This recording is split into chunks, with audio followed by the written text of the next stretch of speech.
Cha-ching, cha-ching. $5,000 goes to a local musician. Learn about it on Light the Wick straight ahead. And here's your host, Ellen Douglas. Good morning, everyone. Welcome to Light the Wick. We have a very talented young musician on our show today. When I say young, she just graduated from high school, class of 2013, and she's working hard on her music career. Let me introduce to you my very special guest, Natalie Sprouse from Columbiana. Thank you. Thanks for having me. Welcome, Natalie. Thank you. I'm so excited. I'm familiar with your music, so I'm really excited about interviewing you. And you have a very strong passion for music. Yes.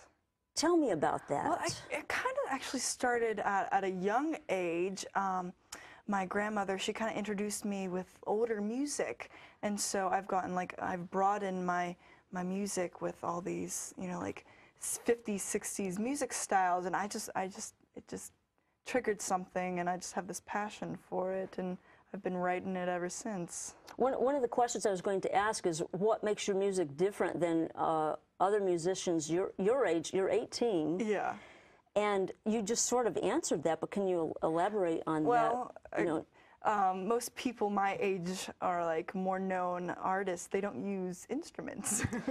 If you really think about it, it's all technology, and we just use instruments and play. Well, and you actually write your own music. Yes. You sing, and you play several instruments. I try. We'll get a taste of that here in just a little bit. What's the thing that you enjoy the most about writing music? I write a lot about people, so I like writing about their stories. I have a song about Gilda Radner, and a song about Humphrey Bogart and Lauren Bacall, and one about my great-grandfather. I just like digging into the history of people's lives, and then I write about them. And who are some of your influences? Because I know that we have talked. I've seen you in concert. Yes. I'm familiar with your CD, which rocks. Well, thank you. I mean, you have to check out this CD because it is so good. And we're going to have a very special concert here in just a little bit. But what are some of your influences? Bonnie Raitt, she's kick butt, man. Her guitar playing. Carole King, I'd say James Taylor, Joni Mitchell, Alison Krauss, just all these powerhouse people. Yeah, that's so great because you have such a wide variety, and I love the idea that you do a lot of biography music because the audience learns something, and they're enjoying something, but they're learning something at the same time. I tend to tell a story through my music. Which, Bob Dylan, all the famous singer-songwriters that do that, especially folk music, tend to tell stories and things. Let's talk a little bit about Dior. You actually won the Dior Singing Star competition last year. In 2011. 2011. There was about 60 of us that tried out, very talented people, and we went through 3 rounds. And the last round, they picked the winner, and it ended up being me, and I won $5,000, and it gave me the opportunity to make this album.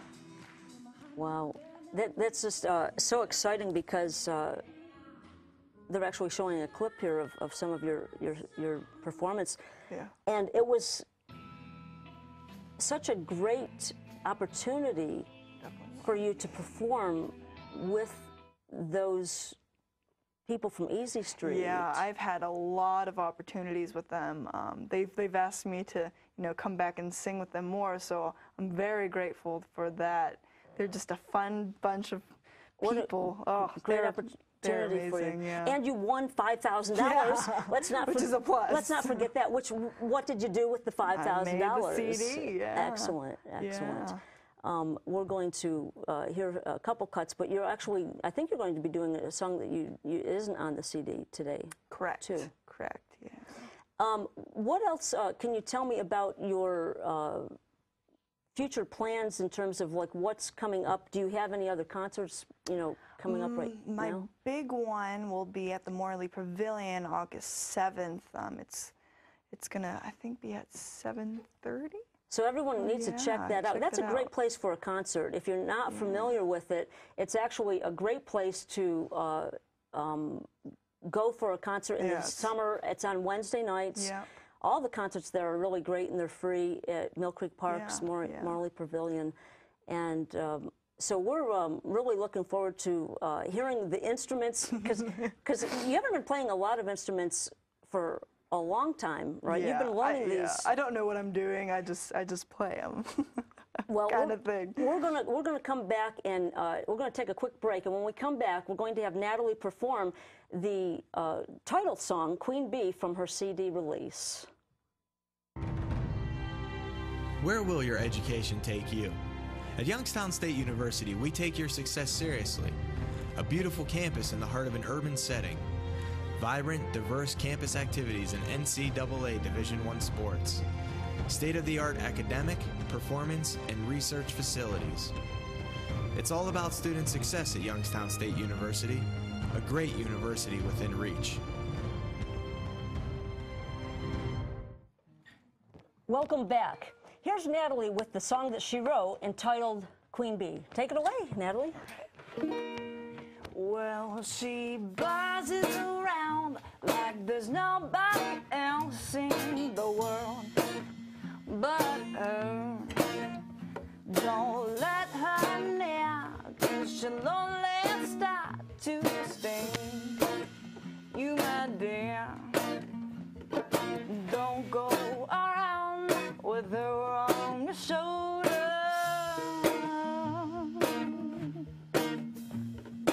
Don't you see, she's the cream in disguise. She's on the loose, looking for something sweet like you. She's gonna snatch you up and fly you away to her hide. Don't go around with her on your shoulder.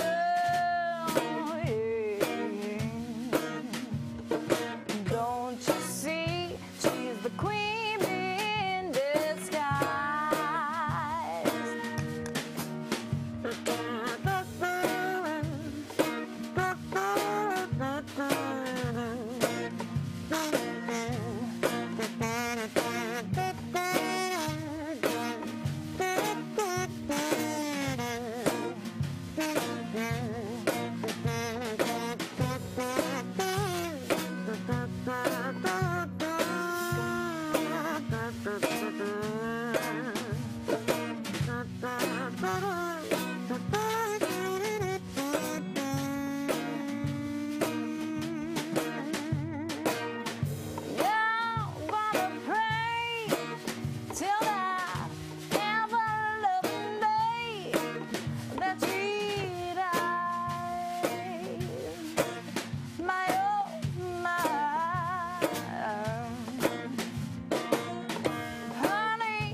Right, Natalie, that was great. That's great. Man, I told you that you were in for a treat, and I want to have you introduce your band members to us here. This is Mr. Jordan Graham, fantastic Jordan. guitar player. Nice, thanks for coming in. And Roger Lewis, I call them these are my handsome boys. Hey, Roger, thanks for coming. Yeah, you guys got that groove going there. That's such a great instrument. Now you haven't been playing the banjo for very long, right? Not really, just kind of, Yeah, just on and on. And so you get an itch to pick up an instrument, and you just try and play it. You just try the best as I can. Well, man, you're doing a great job with it. Now tell me about Queen Bee is the title of your CD.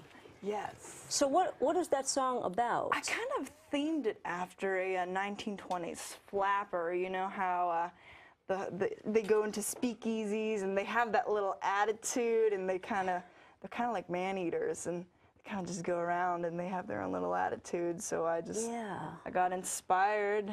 There was actually a queen bee back in the 20s, and I kind of wrote it after her. She was a singer. Okay. So yeah.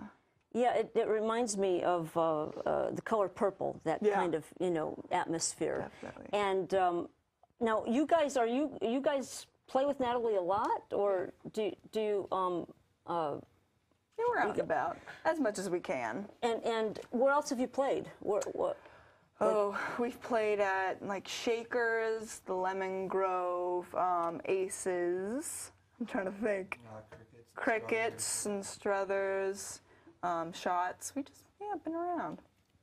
And let me ask you this, the history of, you talked about the influences, you talked about your great-grandfather? Yes. What kind of influence is there? What's the story about there? He is, his name was Melvin Wine. He is a famous fiddle player. He was actually inducted to the Smithsonian Music alongside B.B. King. So he's very known for his fiddle playing.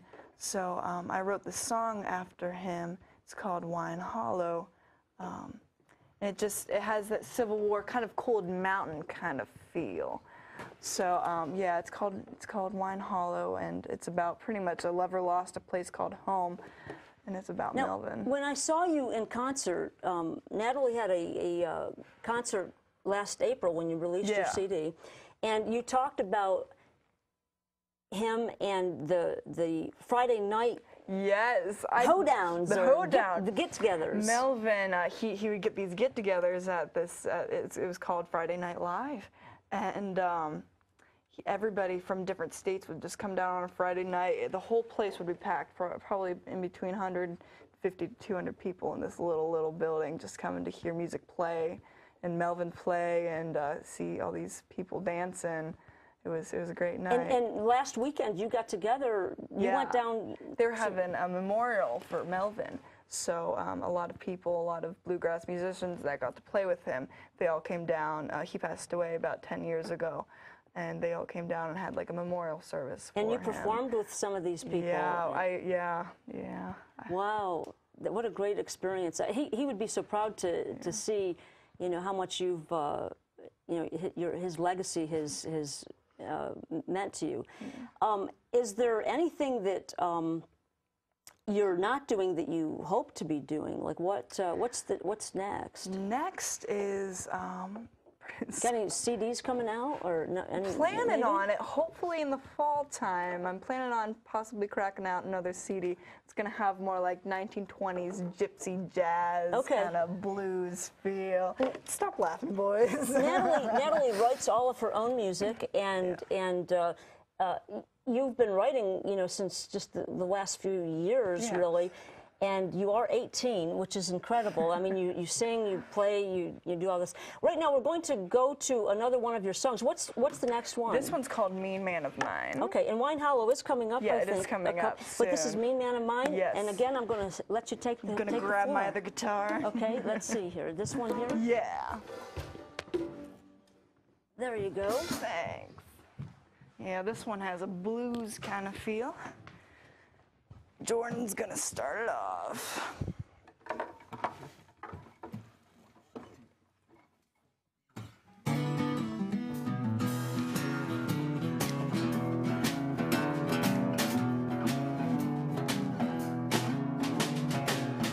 My man don't love me anymore. I know someday he'll walk out that door.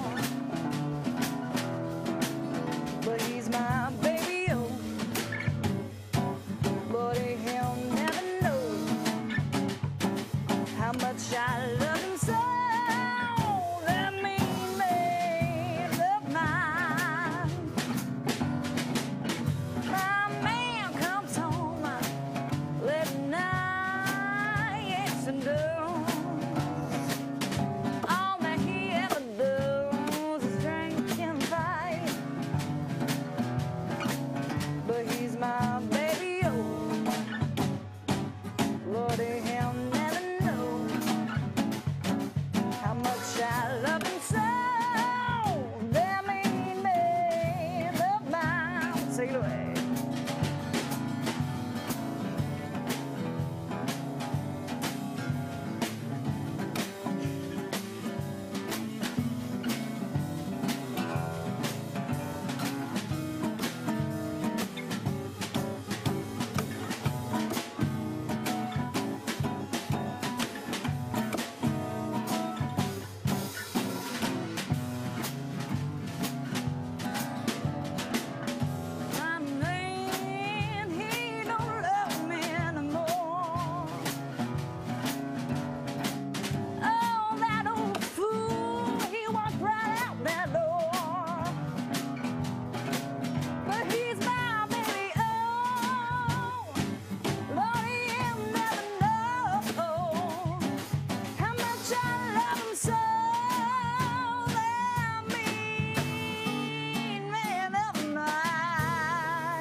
Thank you so much. Great job, guys. Man, I was like jamming over there, you know.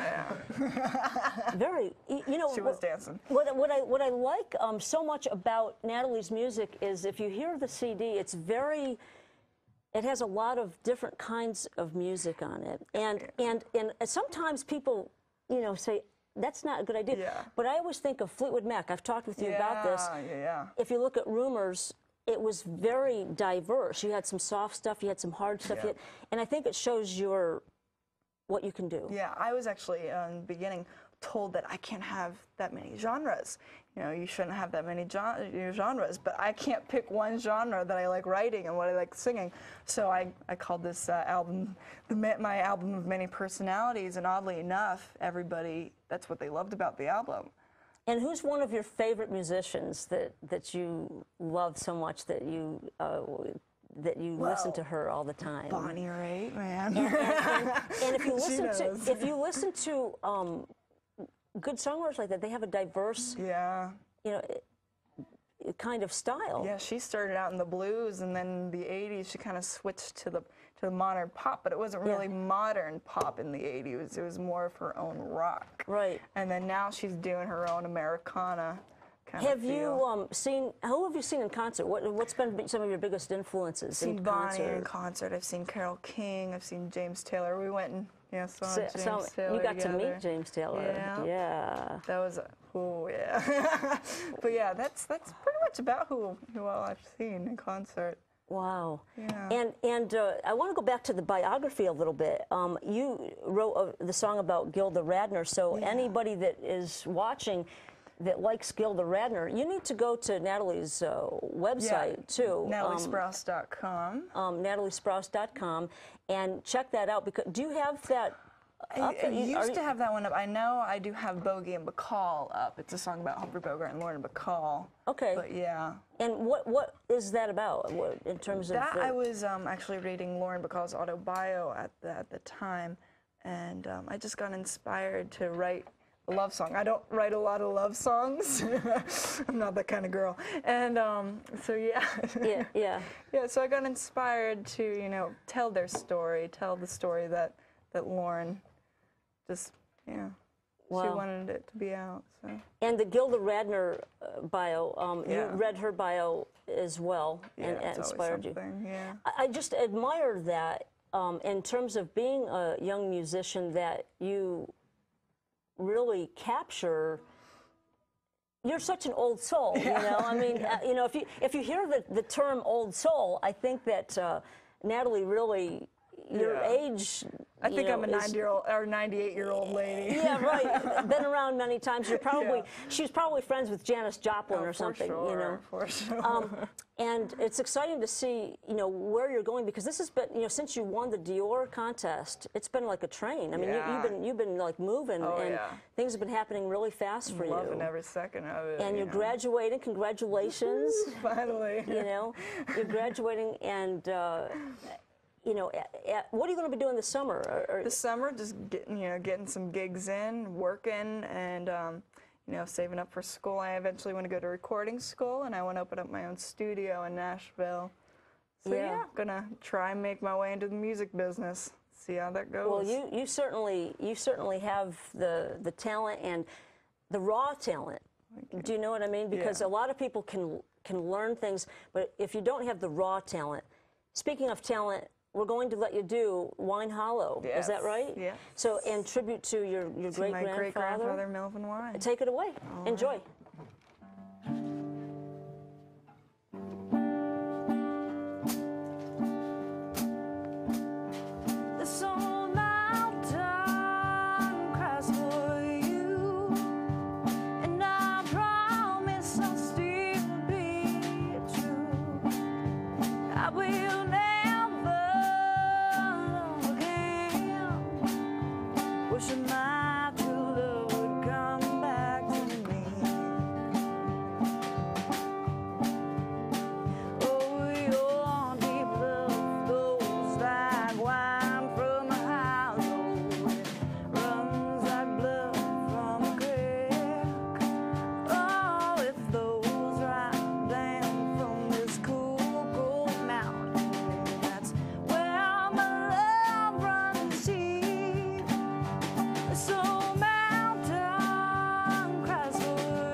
Wow.